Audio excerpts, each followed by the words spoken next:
Hello and welcome everybody out there in Facebook land. It is Monday morning, marvelous, motivated Monday morning. My Actually, name is it's Judah not Monday Hoover. morning anymore. It's It's not, noontime. that's true. It We is are, noon on Monday. yeah. That's a fair point. My name is Judah Hoover, and this guy over here is my co-host, Josh Weidman. I'm a realtor. He's a hard money banker. This is the Build and Grow with Real Estate show. We come to you every day at noon, and we talk about what's going on in the real estate world. And we just really appreciate all of our listeners and appreciate the people who like this show, appreciate the people who share this show. And we've got a lot of really great stuff coming up again for you here this week. Yeah. Today, what are we talking about, Josh? Well, so this morning you call me and you're like, yo, man, what's our topic for today? Right. And you start spitting out all this really, really good stuff Right. about hard money versus private money versus, and you know what? A really good point you brought up, and we'll circle back on this a little bit, but good point that you brought up. You're like, yo, man, what drives me crazy is when people ask for my private money lenders. I'm not giving those up, right? Yeah. Well, not only that, but also I've never, ever in 20 years of networking in the real estate space, and I'm a really good networker, ever had anybody give me their private money sources. Right. Private money is different than hard money. So people are like, oh, I have $200,000 from this guy in church, or I got $50,000 to get started for my brother-in-law, or something like that. But people never give you true, real, and meaningful private money contact or source information. I've never had it. Don't ask for it. It's not going to happen. And I see people on boards all the time saying, hey, where can I get some hard money? Is there any hard money lenders in here? Private money. Who's a private money lender? Are there any private money lenders in here? And people need to understand that you look like a total and complete rookie and newbie when you do that. When you ask for private money sources, you're telling everybody you're a joke. Let's put in the differentiation here, right? Yes. So back in the day, 20 years ago, 15 years ago, your private money guy, he was actually a hard money guy. Right? He's the guy that you went to that had, I mean, because hard money as an institutional type product is fairly new. And frankly, right now it doesn't exist. But like up until COVID, it was a fairly new product where you had bank-backed and institutionally backed lenders across the country that were, providing acquisition and construction funding. Before that, if you had a house that was non-conforming, that like, hey, it has no kitchen, or there's a hole in the roof, or like the heater doesn't work, right? There were very few places you could go to get that financed. And, sometimes you could go to your local bank and they would do a drive-by appraisal and they'd miss the fact that, there's no plumbing in the house. You get a construction loan at your local bank, and those are very, very, very, very, very difficult to get done. You've got to be like an A++ borrower and basically show the bank that you have all the money in cash sitting in a separate account, and you don't need the loan, but you just kind of want the loan because it's going to make things easier. And so private money back in the 70s, 80s, and 90s was that guy who was at your local RIA group, who was what became a hard money lender. Like, he's the guy who everybody went to, and he had points and interest rates and stuff like that were high.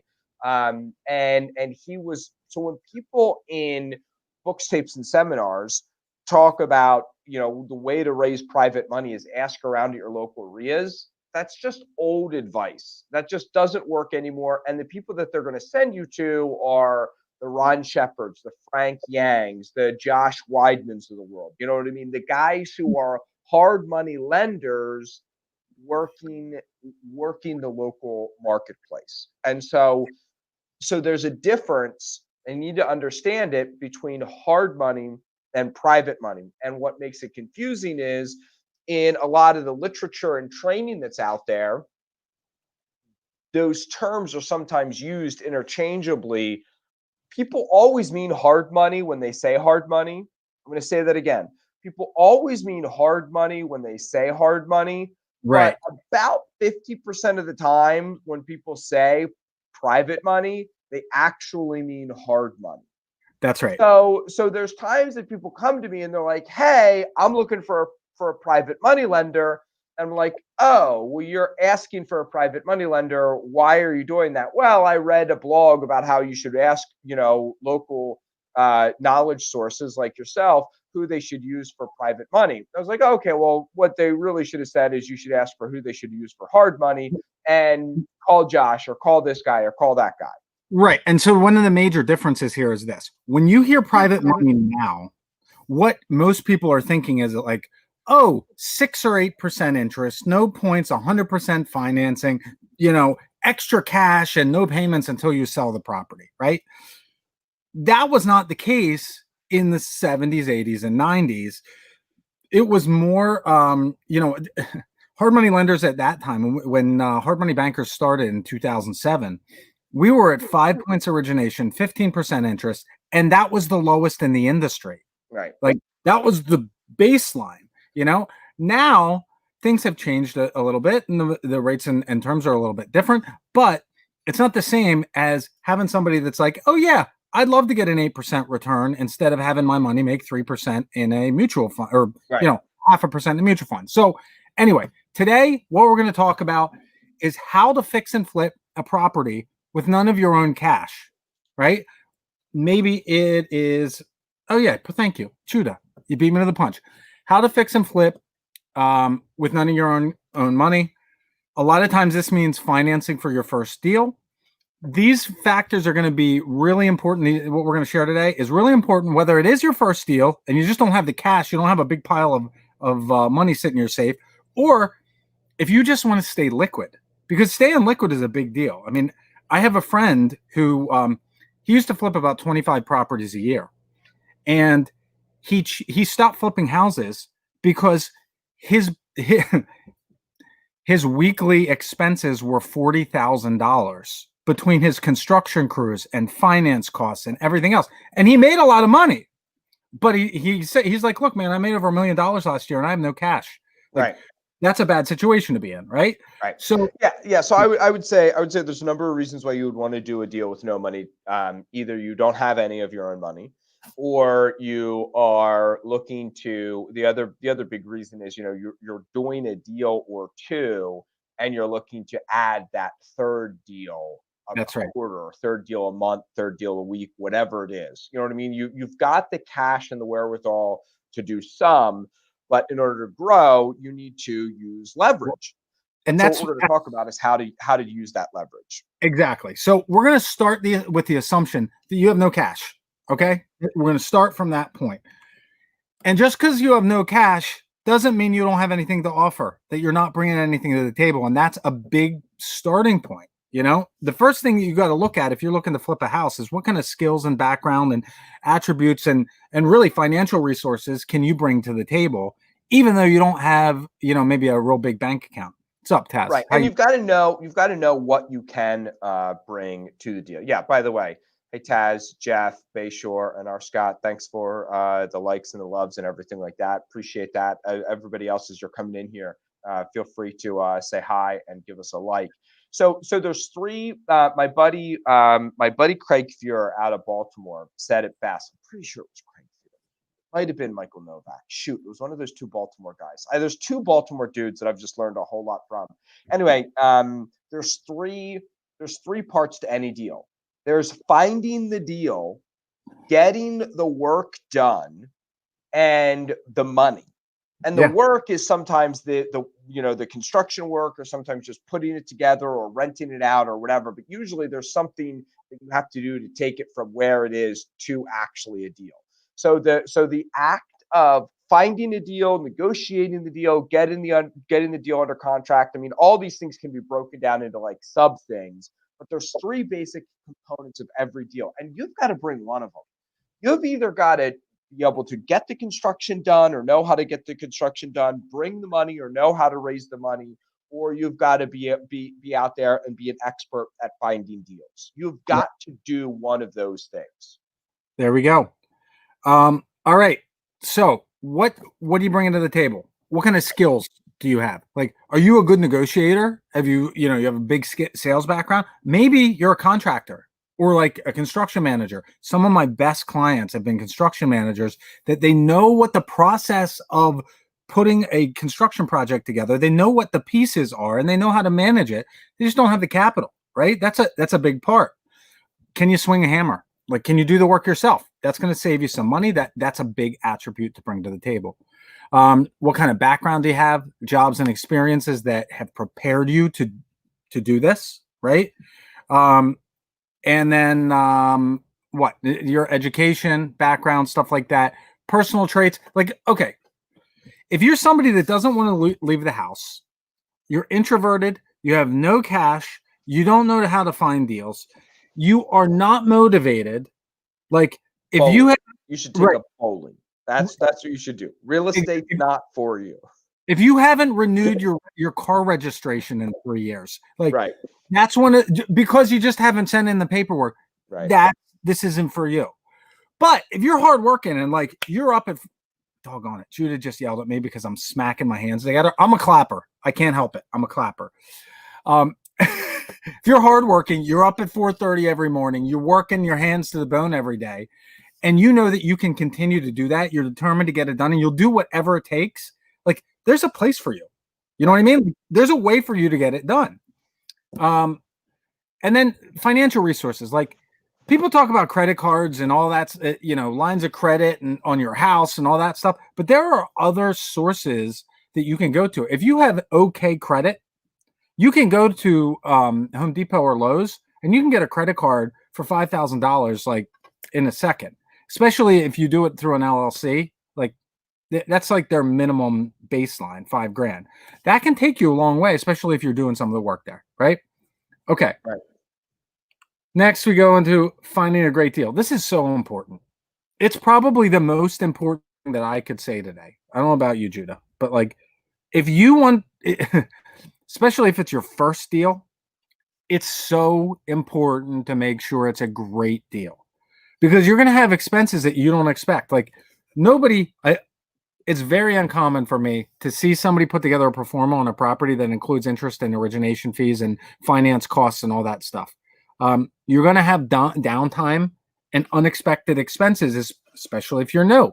You buy the property and you start looking for contractors the first day. Shouldn't do that, by the way. Start beforehand. But like, there's going to be a gap in construction where you're going to be paying for money and paying taxes on the property and going to have expenses that, you're not working in there. Right. And so here's what you need to understand here is if it takes Josh or I looking at 100 deals to get one that we do, it might take you 200 because you are going to need to just review that many more deals to find a really good, safe deal. Not that there is such a thing as a safe deal. We're always taking a risk every time we get out of bed. When you are new, you need the margins to be higher because you are going to be paying more in interest. You might not be able to negotiate the best with contracting. You might overpay for some of that stuff. And so you want to really be as understanding as possible that, the first win is just winning and getting it done. When you are in that phase of looking for that first deal, it means you need to have twice the hustle. I see so many lazy people looking for their first deal, like their first deal is just going to come to them. And they talk because they hear about these stories of real estate investors out there who like a perfect deal came to them where they made like $40,000. And people are like, "Hey, Chris, how's it going, my friend? Chris can tell you about this. Chris has deals come to him where he makes $40,000 on one deal." And then people are like, "Oh, well, that's sweet. I'm a newbie. I'm just going to sit back and hang back for that $40,000 deal to come along." What they don't tell you is Chris did 40 deals last year. You know what I mean? Where he hustled and grinded out a bunch of $5 or $10 or $15,000 deals to get to that $40,000 deal. And he made money on each of those deals. But you can't, as a newbie, just sit back and say, "Oh, I'm going to find a $40,000 deal is going to come to me." No, you've got to happen to life. You can't wait for life to just happen to you. Does that make sense? It's 100% true. I mean, look, I call it marketing karma, right? If you market every day, there's going to be marketing campaigns that you send out that you get zero results from. But then all of a sudden, out of nowhere, you get this flaming deal that's so great, and the seller's going to close, and they'll take any price, and you make a ton of money on it. But it doesn't happen if you don't send out the marketing consistently, time after time after time. Right. And we go back to the deal. Like when you're new, you need to pair the property to the type of investment that you can handle. Not just like you have to stack the deck in your favor, right? So that means number one, work in a median home price. Like if you're looking at comps and you've got sales at 20,000 and sales at 150,000 within like 4 blocks of each other, don't buy your first deal there because you don't know what the difference is. You want to look at properties that have manageable renovation. My first deal, stupid Josh. Like I was watching Flip This House, and I'm like, I got the ugliest house in the neighborhood. We're gonna make the most beautiful house in the neighborhood. I mean, renovations went long. They got more expensive than I thought. We got the thing done. We got it sold, but it was one of those deals where like it was beyond what I could handle. It cost me money at the end of the day to sell that property. So like when you're going into a renovation, know what you're comfortable with. If paint and carpet's all you can do, if that's all you're comfortable overseeing, then realize that your profit margin is going to be smaller, but it is what it is. Yeah, I've never. I had a rental property, a 5-unit building where I had some fire on it. But other than that, I've never done a rehab that involved um, uh, fire damage. I've never bought something with fire damage. I've never bought something where like you could see daylight out of the roof. You know what I mean? Like where there was a hole. I bought leaking roofs, but like where there was a hole. I've never ever bought foundation problems. I've never ever bought. Well, no, that's not true. I did buy. Man, I could tell you stories about septic systems. And there's a reason why I run from septic systems. And what's funny is he's listening to us here today. My good buddy Chris McGeady, he actually likes septic systems, understands septic systems. I understand septic systems, and it's why I avoid them. He's fine buying properties with septic systems, and puts a little contingency in there and everything like that. So when we talk about manageable renovations, there's stuff that even when you are experienced, you might still decide is non-manageable. Even after you really know what you're doing, you might decide I don't mind mold eradication because I know that I'm going to get my boy Dan Luckenball in there from York, or somebody else, or I'm going to talk to Alan Swanson, who's done those. Well, I've been pretty fortunate that I've not come up across a lot of mold, and so there you go. Matt says that he loves foundation problems. Yeah. And roofs you can see through. So I think that's Matt fishing for some wholesale business. Congratulations, Matt. Good job. So I just think that's an important thing. Is what do we mean by manageable rehab? We mean avoid structural damage, fire damage, major water damage. Things like that. I think it's an individual thing. Like it really is. Like, look, if you do basement remodeling, and every time you turn around, you're waterproofing a basement. What does it matter if there's a river running through the basement? You know how to handle it. Right. Me, I can put in a sump pump. That's it. If it's beyond that, I don't even want to think about it. But it just depends on what you're comfortable with. All right, so let's talk about the money now. All right. So look, your first call, if this is your first deal, and you're looking at a project, you ought to be looking at a hard money lender. And look, I have a dog in the fight. Let me say this, Josh, because it sounds disingenuous when you say it. But the bottom line is, I know a lot of people who have gotten in trouble because they were lucky and they had $200,000 from their brother's money or $500,000 from their father or something like that.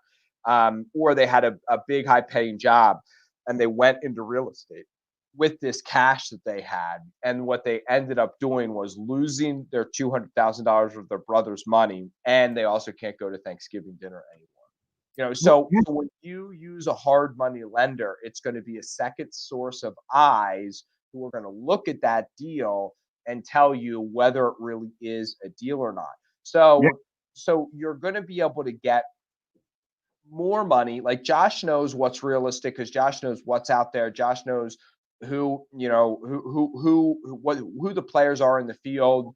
And he'll tell you, hey, I'm lending at about 10. There's private money out there that's lending at about 6. These are made up numbers.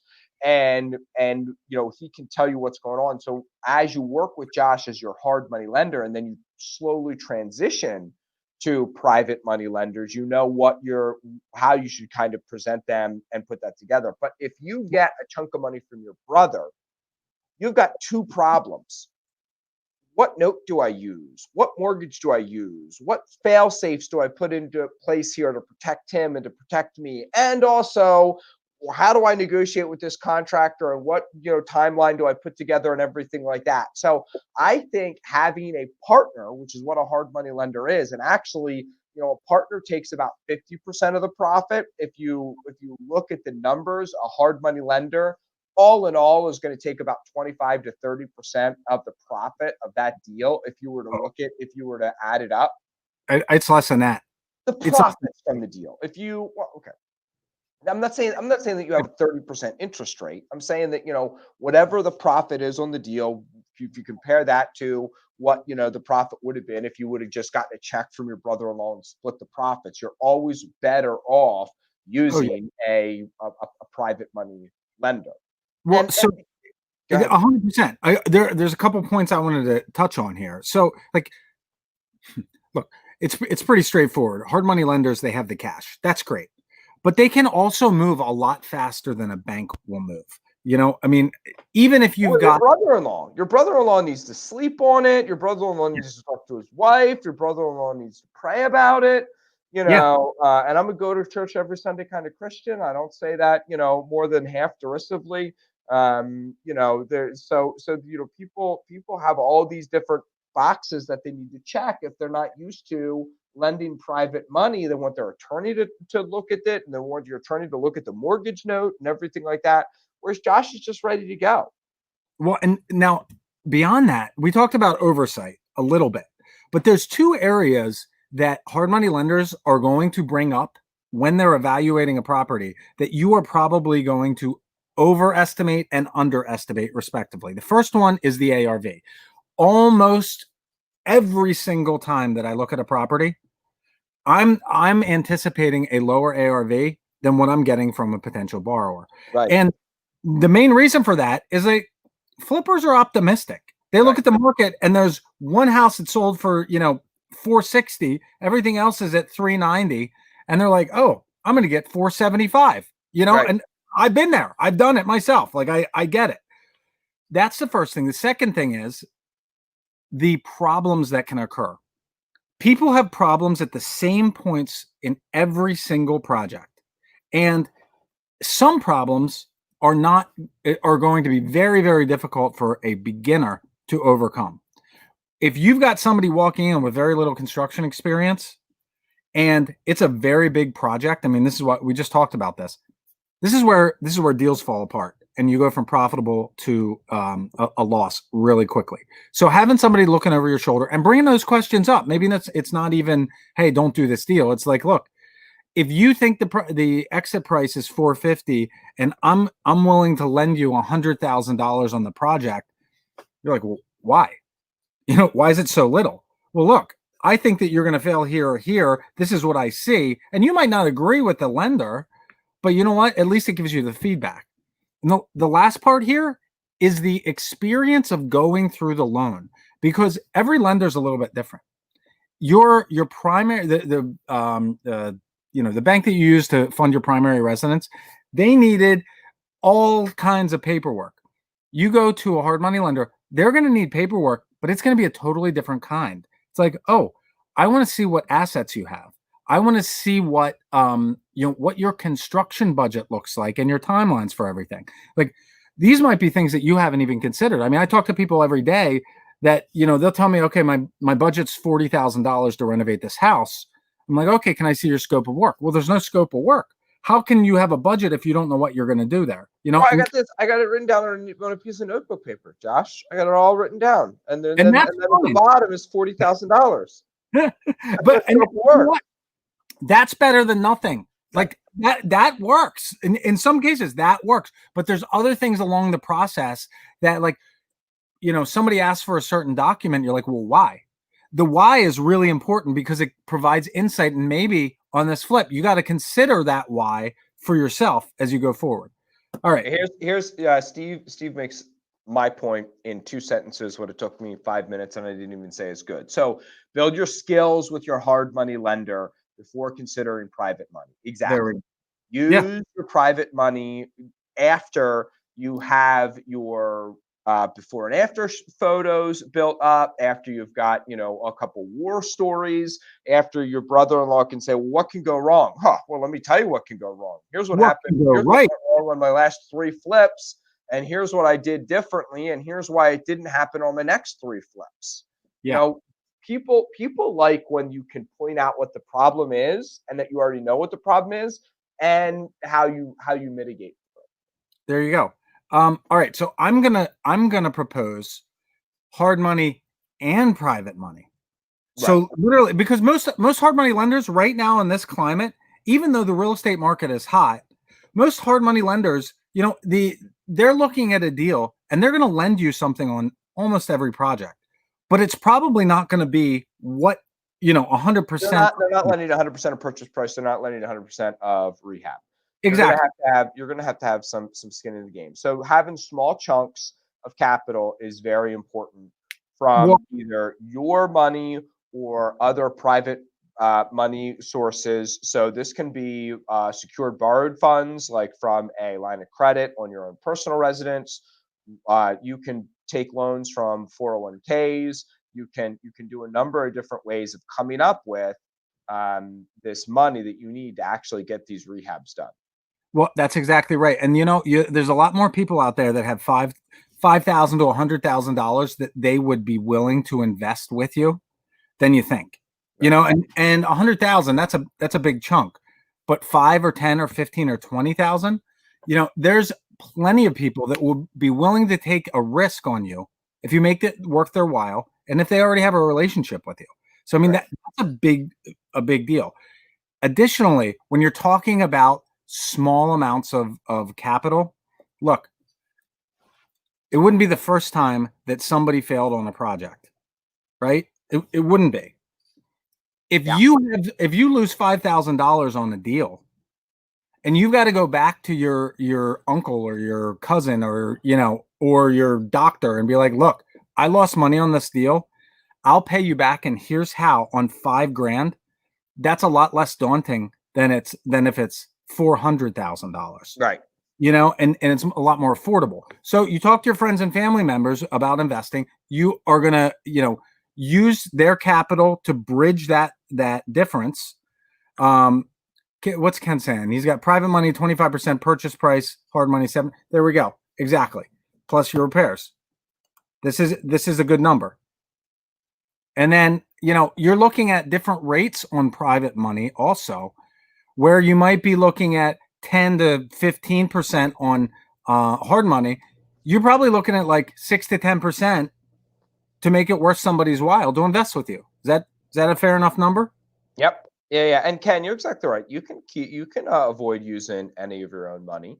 Ken says I don't want to use any of my own money. That's perfectly fine. You can 100% use other people's money. Now, you're going to use your money to put down the EMD, earnest money deposit. You're going to use your money to do the marketing and pay for a title search or things like that. And I mean, you're going to need a couple dimes in this deal to make it work.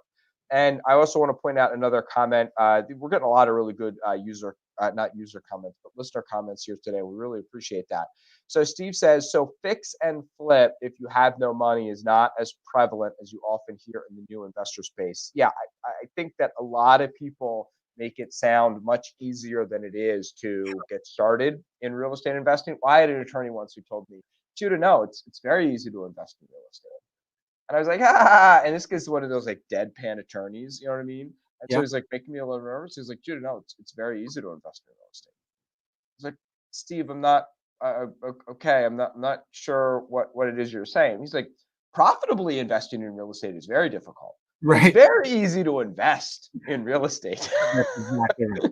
That's exactly. And so, Steve, I would just tell you, yeah, I mean, there's a lot of people out there who are selling books, tapes, and seminars, and who want to make this sound a whole lot easier than what it actually is. Um, Part of the whole reason Josh and I do this show is to tell people that it's possible, that it's very possible, but it's not for everyone. Some people should just pick up bowling. That's what they should do. And also, you've got to respect the hustle.